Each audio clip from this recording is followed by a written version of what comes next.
Thank you very much, Your Excellency President William Ruto, my lady, the Chief Justice, Mother Kome. Let me ride on the protocols because I see so many eminent persons here. But with the permission of the President, I could just mention, the AG was not mentioned. I think I didn't hear. AG is here, and DPP Renson Ingonga, AG Dorcas Oduor, and the leader of majority in the National Assembly, Kimani Ichung'wah, among other very senior and eminent persons present here. Your Excellency, because of time, allow me to say I'm happy to be here to celebrate what our Supreme Court has done for the last 12 years. And it's a good thing that our Supreme Court has decided to introspect and reflect even as they usher themselves into teenage. Because now they are 12, so they are entering teenage, and the responsibilities and the experiences of teenage will obviously visit their experience. And therefore, and that is on a light note, I'm very careful, Your Excellency, because I am an officer of the court, so I'm very careful what I say. I don't want to be accused later of saying that the Supreme Court is entering teenage in future. Your Excellency, allow me to say two quick things before I invite you. The first one is to appreciate what our Supreme Court has done to create formidable jurisprudence on major public interest issues and major public matters of public and national importance. In the short time the Supreme Court of Kenya has existed, the jurisprudence has been quite groundbreaking, and on that front, I think it will be unfair for any assessor to actually fault the performance of the Supreme Court. To deliver the public good called justice, of course, the court has to do that through its jurisprudence and through the decisions they make. The court has also done very well in terms of the infrastructure, the software, the technology bit. And among the arms of government and the agencies of government, I think the judiciary is ahead of the rest of us. I remember my Lord Chief Justice Maraga when we were confronted with the predicament of COVID, issued certain rules, which we now call the Maraga rules, practice rules, which actually made justice, faster, more efficient, more convenient, even if we were all locked down by this public health emergency called COVID. And even after COVID lapsed, it appears that the way of the future in the administration of justice will be through the virtual courts and making sure we spend little time or as less time as possible in physical engagements in courtrooms. So again, on the issue of technology and the software for delivering the jurisprudence or delivering justice, the Supreme Court has done a good job.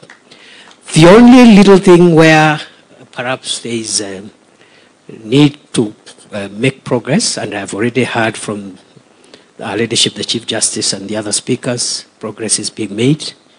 I am also aware, Your Excellency, you chaired a high-level discussion around that subject matter, the issue of physical facilities for the court, because that's the area where perhaps the Supreme Court needs to make sure they have a modern physical infrastructure for delivering justice. And other than that, I think on a fair assessment, the court has done a good job. The second and last issue, Your Excellency, I want to mention is I have been wondering, even as I got to look at the subject matter of this conference, while the Supreme Court, the other courts, especially the High Court also, and the Court of Appeal, have helped us start developing crucial jurisprudence on important issues like public participation, like public interest, and how we handle the tensions between these broad interests with individual rights and freedoms, which are also powerfully protected in our Bill of Rights. I, as a student of law, I'll be interested to, going forward,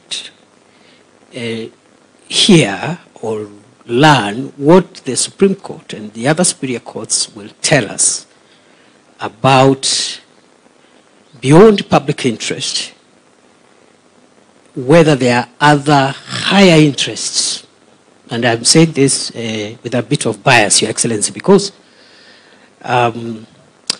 it's in the public domain. I'm the immediate security minister for our country after you appointed me 2 years ago. And during those 2 years, I have had to ask myself whether the highest interest is the public interest, or there is a higher interest called the national interest.